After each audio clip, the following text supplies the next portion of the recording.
Hey everyone, today we are going to see Blue Cat's chorus on bass. I'm going to use it only on the mids and the upper mids, also the high end, and that's why we have Waves Studio Rack using a multi-band split. First, let's listen to what we have for the demo.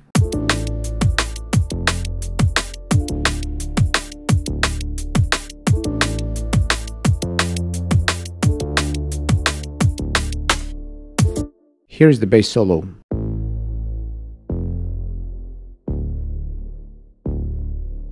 First, we are going to set our crossover to 350. So we are going to load Blue Cat's chorus 4. It's very easy and straightforward. We're going to set our wet signal to 80% and we'll set the shape. Let's leave the depth at 35%, with an 18 millisecond delay. Let's listen to it.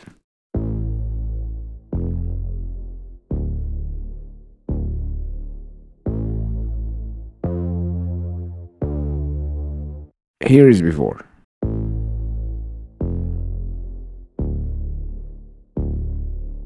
After.